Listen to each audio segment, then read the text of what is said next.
This program is designed to provide general information with regards to the subject matters covered. This information is given with the understanding that neither the hosts, guests, sponsors, or station are engaged in rendering any specific and personal, medical, financial, legal, counseling, professional service, or any advice. You should seek the services of competent professionals before applying or trying any suggested ideas. Hello, and thank you for tuning in to A Sharp Outlook on K4HD Radio and Talk 4 TV. I am Angela Sharp, your host. Our armchair discussions with industry experts will give you the steps, tools, and information to be successful in business and to prepare you to be your best self. Hello, I'm Angela Sharp, and welcome to A Sharp Outlook. I'm very excited about this program today, and I believe you will learn a lot about trauma and how to recover from trauma, and just how to understand others that are going through trauma.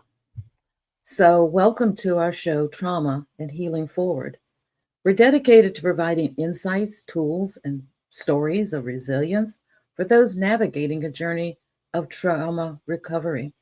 Today, we have a leading expert in trauma-informed care. We will discuss the different facets of trauma, from understanding its impact on the brain and body to practical strategies for healing and growth.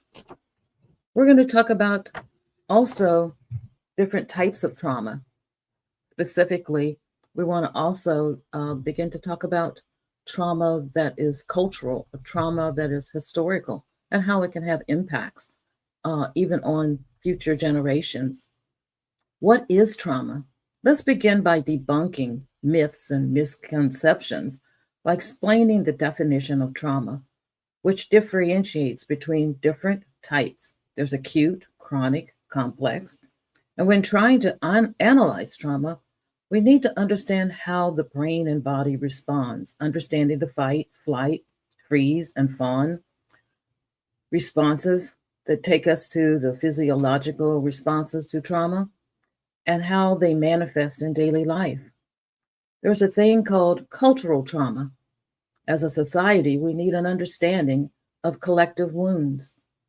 That includes exploring how historical and societal events can impact entire communities and generations. Learning some of the key steps to healing, like retraining the brain, or community support, someone you can call when you're in need of help. Prioritizing your well-being and your self-care, including setting boundaries, managing your triggers, and practicing self-compassion, identifying and coping with trauma, reminders, and as you're identifying these triggers, developing coping mechanisms. Staying present in the moment and not revisiting the trauma is probably a very important thing to consider. Managing your nutrition. Sometimes just fueling your body with the right amount of the right and appropriate nutrition can help with the mental health and get assistance from dietary, doctors or whomever who can give you the recommendations of what things that you should avoid if you're going or while you're going through trauma. One of the big things is forgiveness. Forgive yourself and forgive others. It sets you free. Don't hold on to it. And then those that are around students, supporting those students who have experienced trauma and getting guidance for educators is how to create a trauma-informed classroom, a trauma-informed school, a trauma-informed society, a trauma-informed community, so that we're all healing together. If one is hurting, we're all hurting. And that's how we should look at situations that people are going through. My guest today, Huda Samator, is a solution-focused coach. She is the owner of Begin to Heal Counseling and Consulting Services. At Begin to Heal Counseling and Consulting Services, the mission is to support individuals, couples, and families on their healing journey. They believe in providing a safe and nurturing environment where everyone can explore their challenges and find paths to wellness. Huda received a Master of Social Work degree in Social Justice and Diversity. She has designed over 20 training sessions on alternative healing strategies using indigenous and Afrocentric frameworks. Huda is an author and is a compassionate and experienced trauma therapist and speaker with over 15 years of experience. She recognizes and integrates the practice of mental health capacity building and harm reduction. Huda has helped countless individuals heal from various forms of trauma. She is passionate about empowering others to reclaim their lives after trauma. Huda's approach is rooted in empathy, cultural sensitivity, and evidence based practices. I would like to ask Huda to join me right now so we can begin our conversation about how do we recover from trauma. So many people are out there that are suffering from various types of trauma. So thank you for joining me. Thank you, Angela, for having me. Um, Thank you for summarizing trauma for us. Mm-hmm. And thank you for inviting me to this platform to speak about the solutions as Yes. people who are of indigenous Mm-hmm. histories, right? Yes. Those people, how can they survive without their indigenous ways of knowing? Yes. And I feel like when we talk about trauma, we focus specifically on the trauma. But there's more to the trauma than just focusing on the trauma. Because Mm-hmm. looking back in history, we all struggle from trauma symptoms. And trauma is a spectrum of different experiences. So, not one trauma experience can actually generalize how we all feel.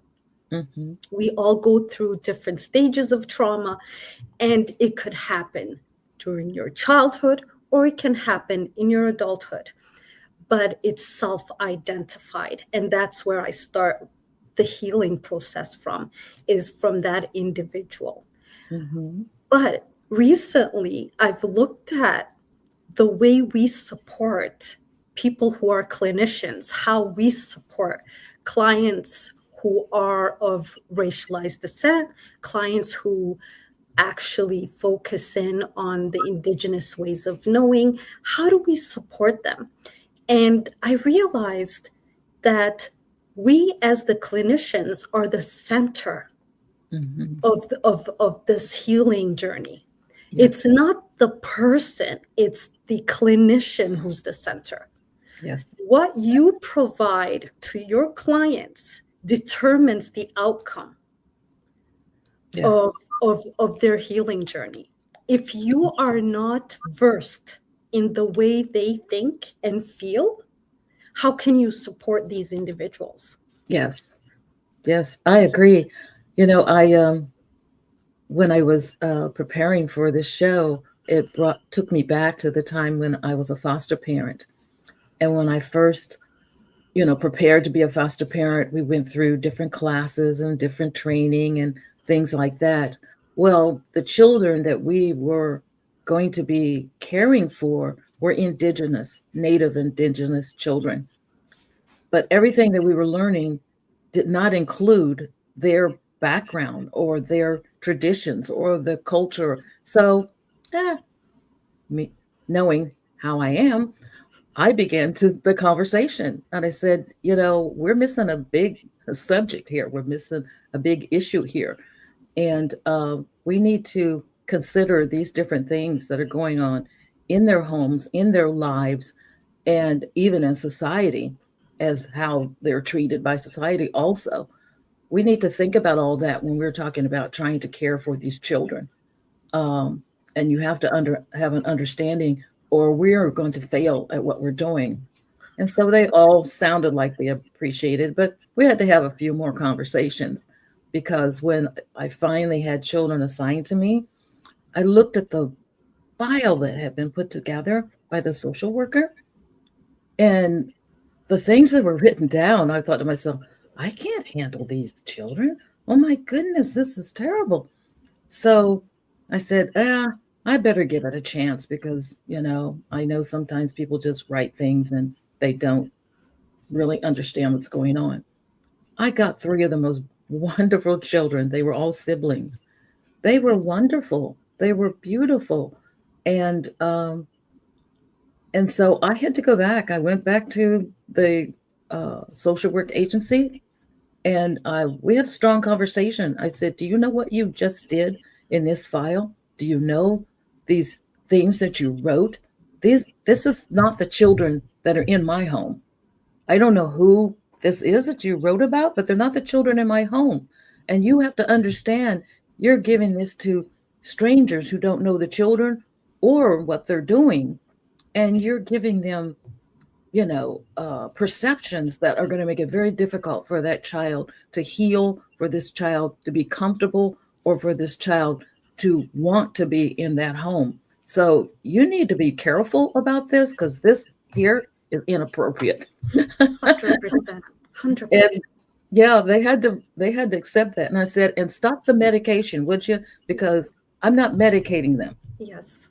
We're going to change their diet. We're going to do some exercise. We're going to do and have some love in the home, but we're not putting them to sleep every night. Yeah. And so, yeah. So, I understand, the social worker's perspective, that person who wrote that document, because guess what? We're trained to do that, right? As social workers, we're trained to write these reports from the medical perspective, right? Mm-hmm. So when you write things from the medical perspective, you dehumanize these individuals. Yes. You depersonalize and you individualize, right? Mm-hmm. Mm-hmm. So what are you taking out? You're taking out the humanity from this report, right? Yes.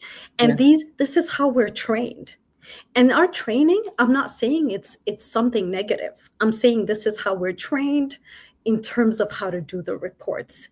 And it's good because now our brain is structured in a way that we see things from an inclusive perspective as clinicians. But the humanity is missing. Yes. Sometimes with our mainstream clients, we want to go beyond a certain barrier, but we can't because we're obligated to stay within the frame. The framework. Oh.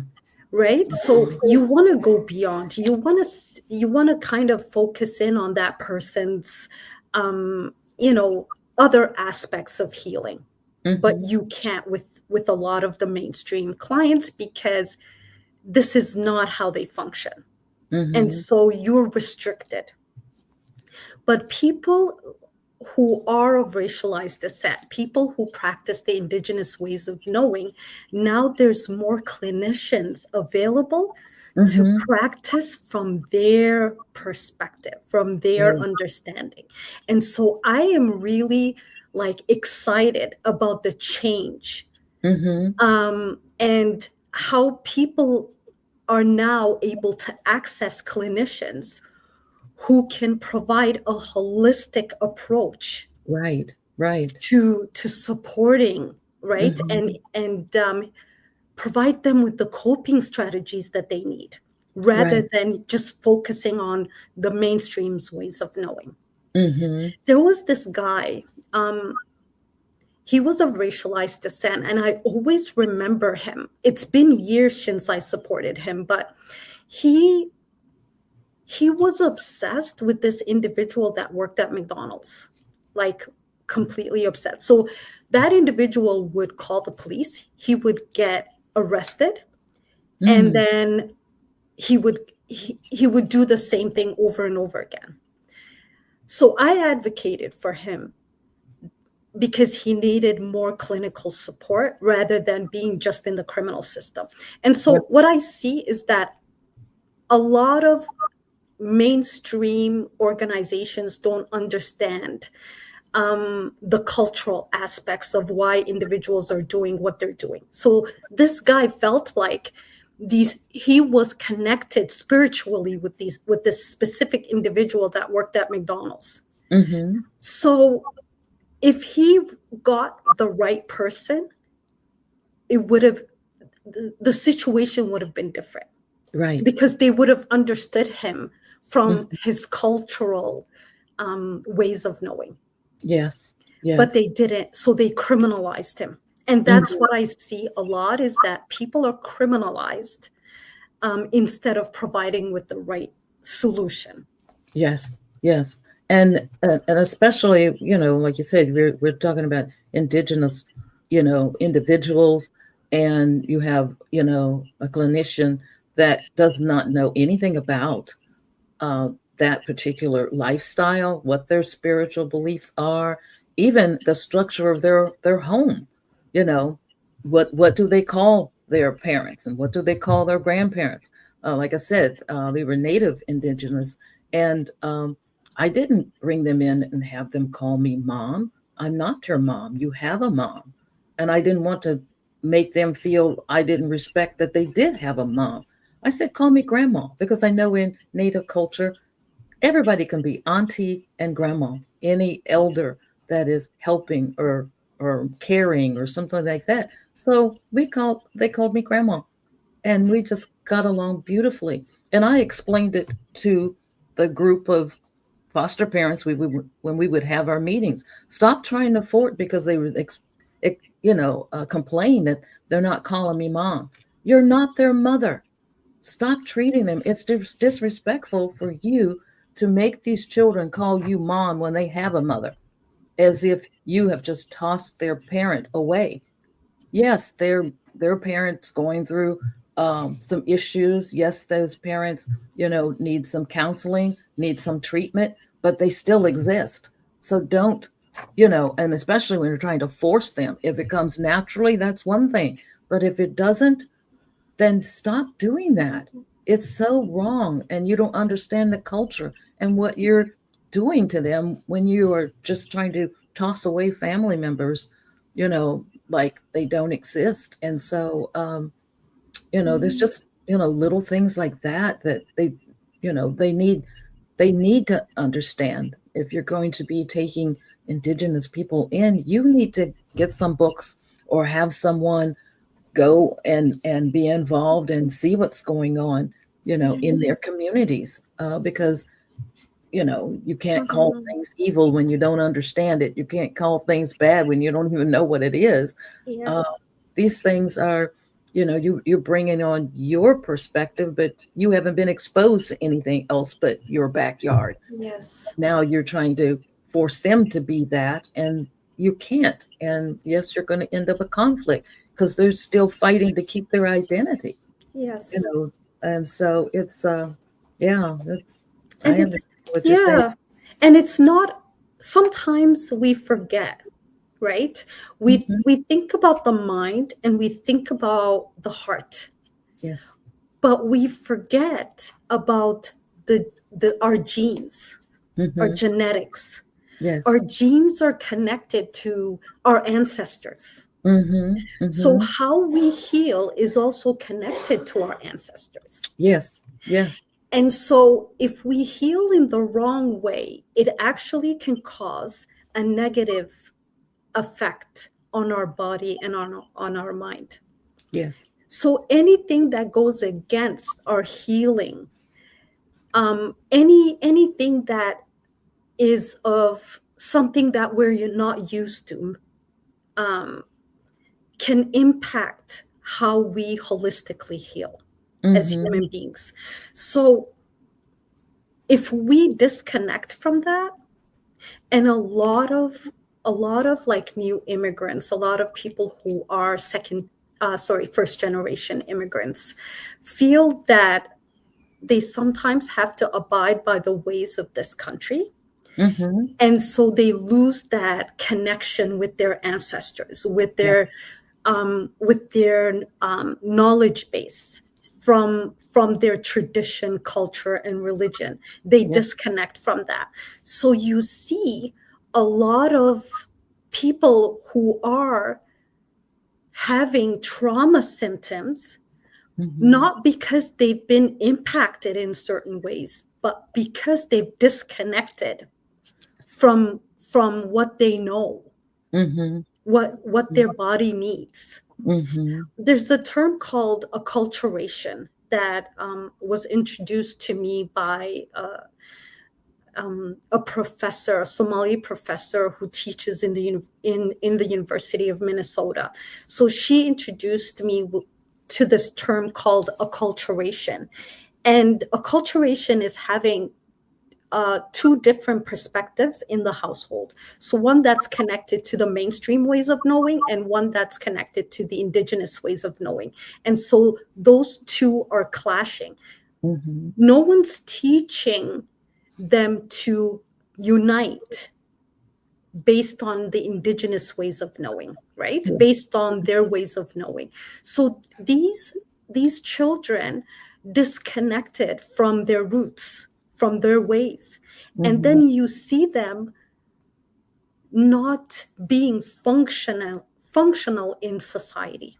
They can't function in mainstream because they don't know who they are. Yes. Yes.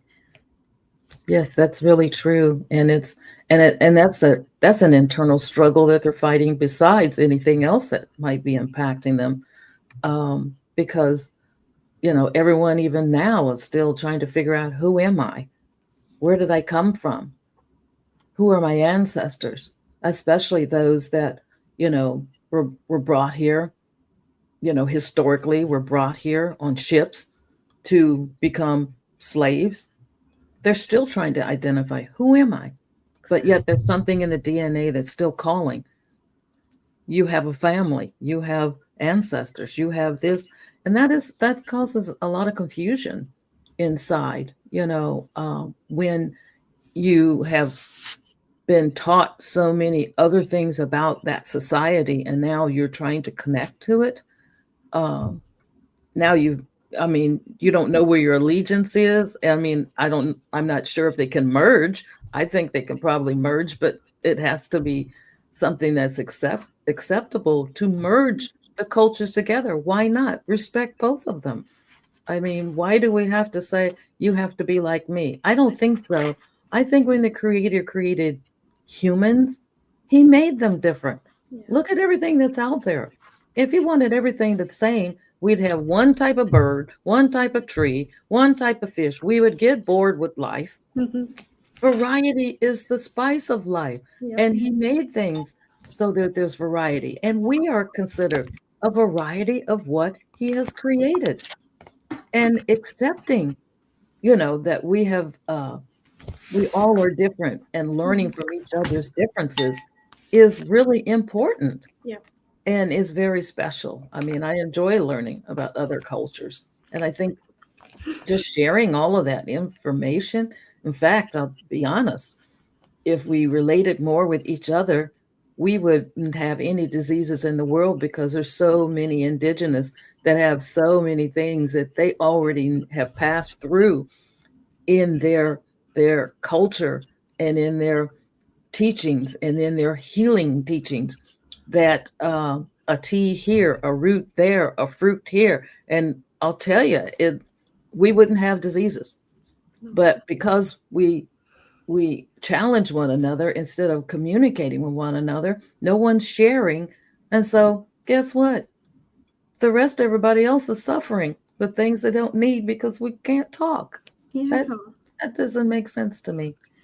Yeah. So another aspect of trauma, right? It's an ongoing trauma experience that only people of racialized descent understand. So that ongoing battle that we have, that has caused us trauma, is not spoken about in therapeutic settings, right? So you as a clinician will be focused on that individual, but there's other factors influencing that individual. Yeah. that individual has a lot of societal issues that they're going through. So you might have somebody who's experiencing racism, for example. Somebody who is being marginalized because they can't speak the language, the English language. Yeah. Somebody who, has family abroad and is isolated here. So there's so many factors that are not spoken about in terms of trauma, right? Right. Trauma is not only impact, it's also experience. And so these individuals are in crisis all the time in terms of how they think and how they function. And then this whole thing about, Frantz Fanon's, Frantz Fanon was a psychiatrist, and he was also racially profiled as a clinician, as somebody who was a psychiatrist back in the day. And so Frantz Fanon talks about dehumanizing, depersonalizing, and individualizing. And when he wrote about these three things, these three frameworks, he understood that the colonizers' work was not only in terms of huge countries and settings, but it also impacted the individual. Yes. So all of these different entities that we are under, which is, for example, the social work, the hospitals, the prison systems, all of these systems are a descendants from the colonizer. So they function in the same way. To dehumanize, to depersonalize, to individualize. That's their function.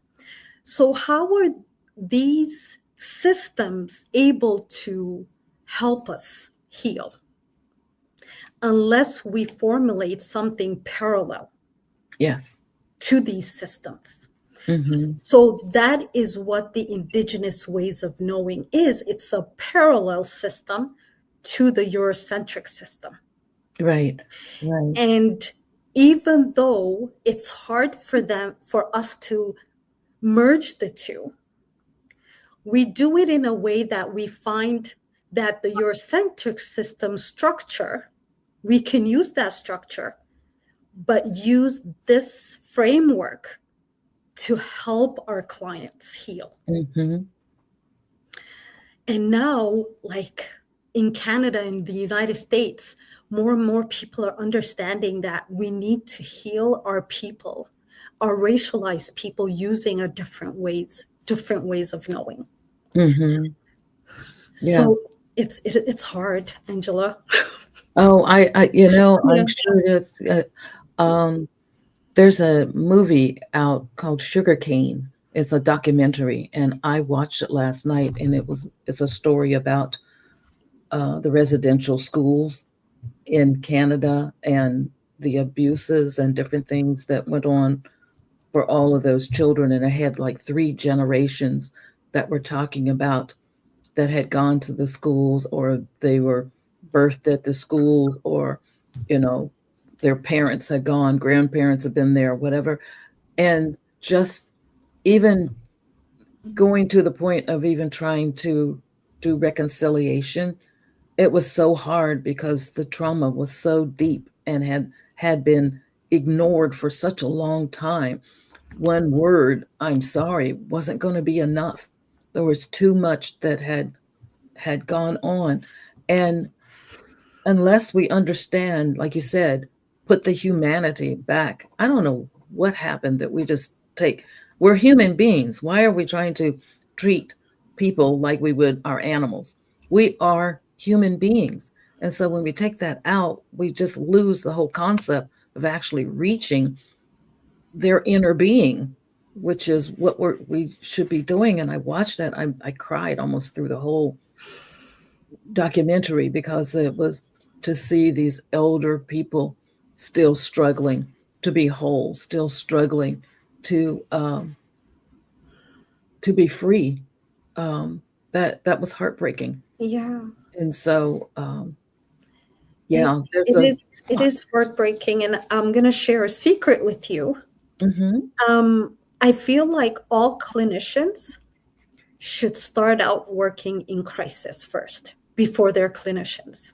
Hmm. I feel like when you work as a crisis responder, you see a lot.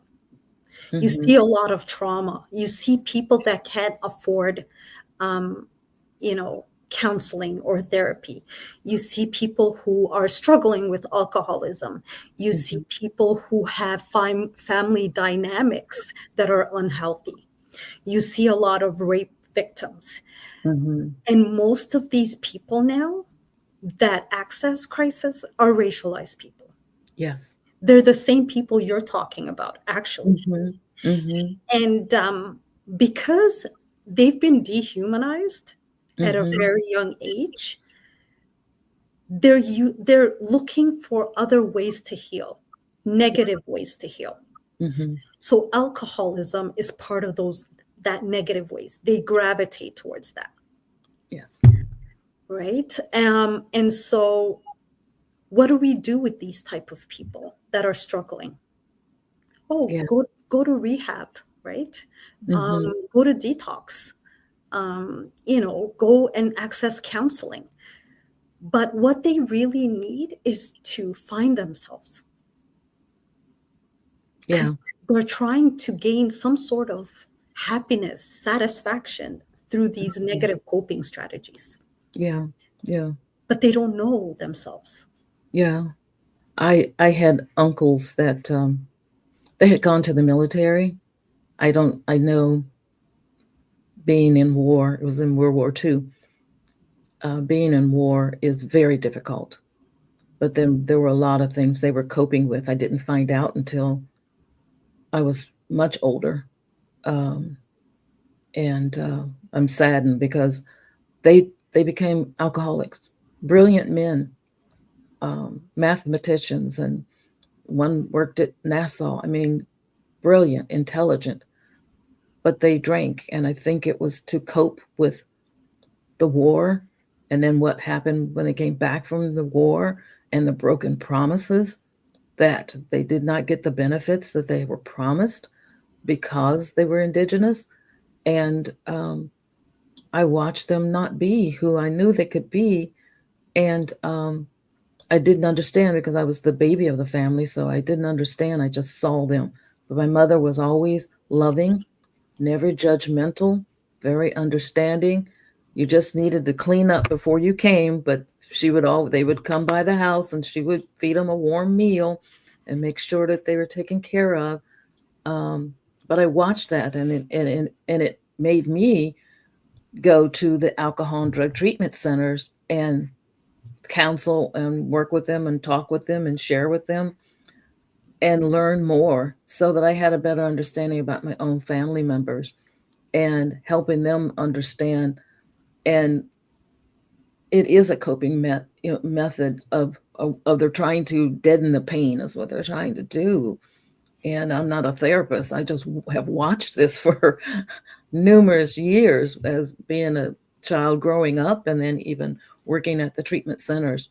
They're coping with pain and they don't know any other way because they have no one to go to that understands what's happening and how to reach them and reach the heart of them and help them understand, okay, you made a bad choice, but now you get to make a different choice. And you forget about that one that made the bad choice and start spending your energy on the good choices that you've made and watch the changes. And I saw different ones, their lives change. They ended up going to college and just, I mean, they some good things happen. But you have to really dig deep to Mhm. get past the wall that's there and then the guilt that they keep putting on themselves and just understanding, you know, the fact that they have hurt people and they don't know how to say I'm sorry. and they don't know how to feel that that person will receive them back. Mhm. Forgiveness is forgiveness. If you say, I'm sorry, it goes away. Don't carry it along with you. Yes. Because when the person says, I receive your, apology, it's done. It's gone. Don't go back there anymore. Let it go. But yeah, how important is it for self-care in trauma Mm, recovery process? big time. So it's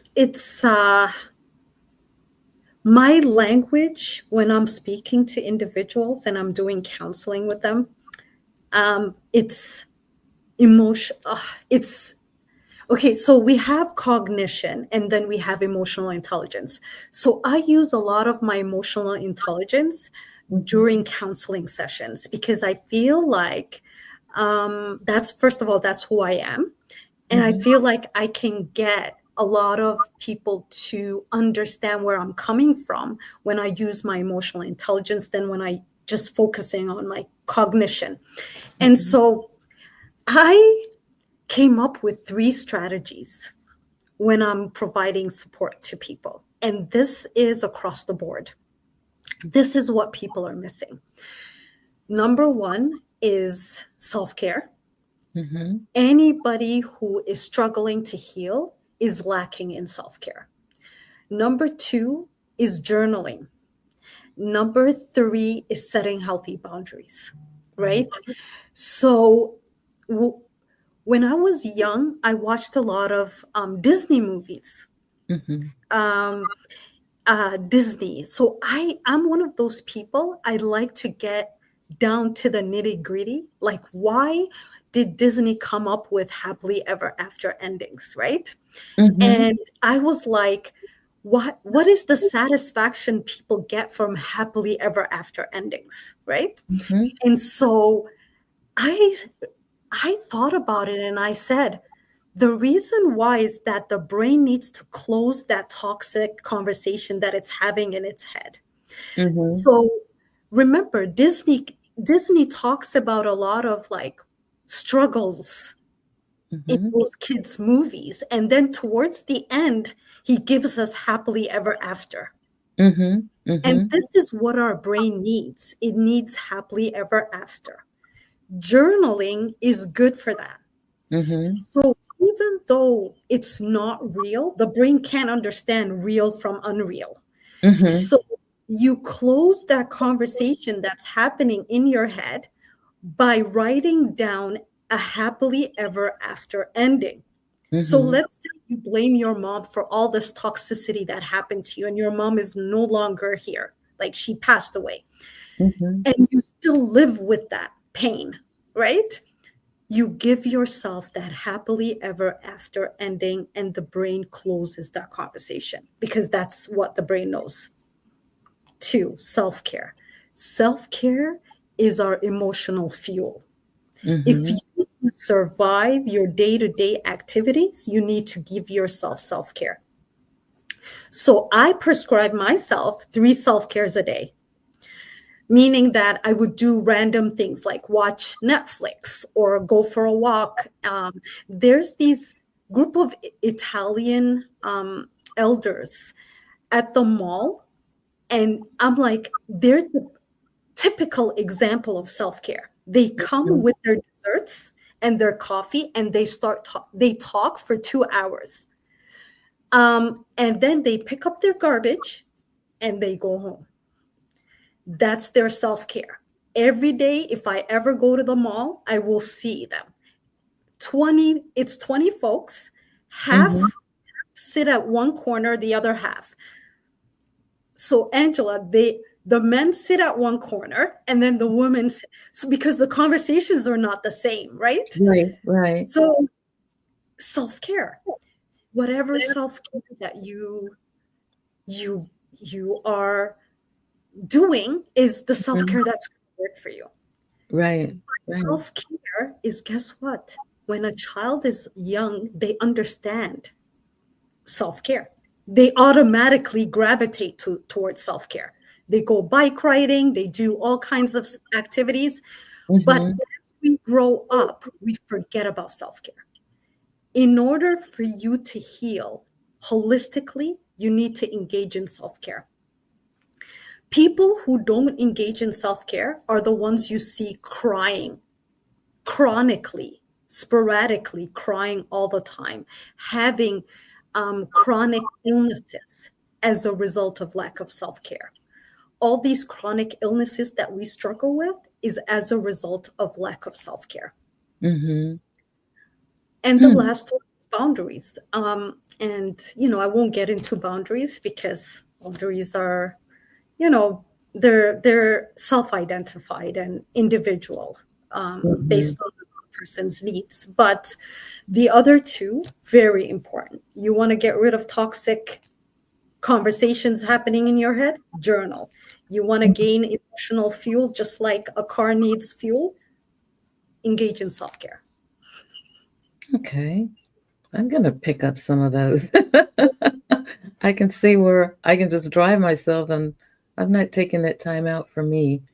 And I do, I do end up feeling the body react and Yes. start fighting me back. And it's like, nope, I'm going to do nothing this whole day. It's my day because I just need to take care of me and nothing else. And so I'm Even going to that more. spraying a perfume on yourself, like just Mhm. that's Yeah, self-care. yeah, just something that you weren't planning that day, and just saying, I'm going to take this time out just for me. I'm going to do that more. Yeah, I like that. How? What role does community and social support play Okay. in healing? A lot. Remember, what's the opposite of individualization, Yeah. right? It's community. So Mm-hmm. everything that Franz Fanon talked about, do the opposite. Because that's what the Eurocentric system is trying to disconnect you from. It's Mm-hmm. disconnecting you from community. It's Yeah. disconnecting from you from, you know, helping each other in a communal way. So, Mm-hmm. for example, when you go to your doctor's office, and let's say you have a family of five, that doctor, if that child is above a certain age, that doctor will suggest for that child to go into the room individually and Mm-hmm. not go with the parent. But maybe the parent knows more about the child than the child himself or herself. Mm-hmm. Why don't you allow that?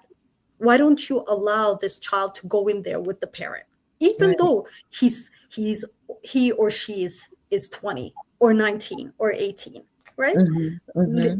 But communal healing is very important because that is the indigenous ways, Yes. right? Yes. And so I've seen women, and I call it the Cinderella transformation. People in our community, when they're going to weddings, it's like everybody transforms into this like beautiful, lavish, like you know, I don't know, like just they're so beautiful. They're so beautiful, like the way they're dressed, the makeup, and then they go home, and that dress is off again. But when they go to these functions, it's all about dance. It's all about communication. It's all about positive energy. And some of these females go to weddings like once a week or twice a week, but there are those that don't go anywhere, that you Mm-hmm. can tell that they're struggling, Yeah. right? Yeah. Part of my journey, so Begin to Heal, people think it's an organization or it's a name that I gave my organization, right? Mm-hmm. But Begin to Heal is my journey, Mm-hmm. is my journey to give back. Mm-hmm. And so when you're working as a clinician, a lot of energy is taken away from you. So Right. what I do is I organize community events, free community events. And that's for people to benefit from my knowledge, but as well as to come together and heal together. the only way for us to completely heal is through communal settings. That is what our body knows. That is our ancestral ways of knowing. I don't know if you know, but even like with the indigenous people, right? Back in the day when they were practicing, like let's say they were practicing, did you see them? Like they were always in a circle. And the circle means that nobody's above nobody. Right. Everybody is equal. And so, and they don't interrupt each other. Right. They speak. When one person speaks, everybody's listening. And I see that as a non-existent practice in this day and age. Right. Right. I feel like children are not listened to, even though they have so much to share with us when they're young, because their heart is so clean. I feel like teenagers who do the wrong thing are criminalized. Like if they go and steal from a local, let's say, store, should they be criminalized at the age of 13? Or should they be supported? Right? So there's a lot of like activities happening to dehumanize us more than to rehumanize us. I don't know if you've seen this on social media, but there's this guy that gives away cards with things written on them, like randomly in like to people outside. And he writes these notes. And these notes are for him to make a connection. And so he writes like empowering words or like motivations on those cards and he gives them away. And the transformation in people's facial expressions when they read that note is amazing. Yeah. So I think we're missing the connection, like to connect. Yeah. The spirituality too. Sometimes you do see someone and they just say a specific word and it can change that person that's on the bus just sitting there across for them. And we're not tuned in to that spiritual part of us that receives that message. And that message isn't always for us, it's to pass on to somebody else. But because we haven't, we're not a society that is community, then we think everything is me, me, me, me, me, me, me, me, me. And I'm sorry, that was not the thought pattern when creation was made. It was never me, me, me, me, me. It was always we. And that's the one thing about even some tribal peoples. There's no word for me. It's all we, because we are in this together, not a me, me, me. And when we stop understanding that we are a community and just want to be individuals, that's when it becomes dangerous, because you can have all kinds of thoughts and anything can be happening when you isolate yourself. Isolation is just so dangerous. What advice would you give to someone who's just starting their trauma healing journey? That's a good question and a very difficult question because it's so self-identified. Like everybody's healing journey is so unique. Different. People start in different, like for different reasons. A lot of times it's when people hit rock bottom, meaning they've lost a loved one, right? Or they've just separated from their partner of 20 years. Or they've lost children, or they're isolated and nobody to talk to, or they lost their jobs, right? And so there's a lot of losses that happen when trauma healing begins, right? But I always start from scratch. Like I always go way back to their childhood, because past behavior predicts future behavior. Yeah. Meaning, go ahead. Oh, I was going to say, we're coming up to time. Oh, okay. Yeah. Can you give the email or website where people can connect with you or reach you? Yes. So I think you've included my website, but I have an email. My email is begintoheal@gmail.com. Mm-hmm. And that's where people can reach me. Mm-hmm. Yeah. So thank you for having me. It was a really nice discussion. Yes, it was. It's so hard to sum up 17 years of practice, right? Into like 1 hour. Mm-hmm. But I enjoy what I do. Yes. There's, I really do love what I do because it's making a difference. And that's the greatest thing, is just being out there trying to make a difference one person at a time. I really do thank you for joining me this morning. And thank you, audience, for joining us on A Sharp Outlook. We're here every Monday at 11 a.m. Eastern Time, 8 a.m. Pacific Time. And please join us again next week. And whatever you do this week, think about yourself, do some self-loving, and stay informed. Thank you. I want to thank you for joining us on A Sharp Outlook. We have been informed and energized to take the next steps. We have posted links to websites and videos to learn more on today's topic. Please join us again next week for another thought-provoking conversation right here on K4 HD Radio and Talk 4 TV. Listen to the podcast on all the podcast apps. And until next week, stay informed.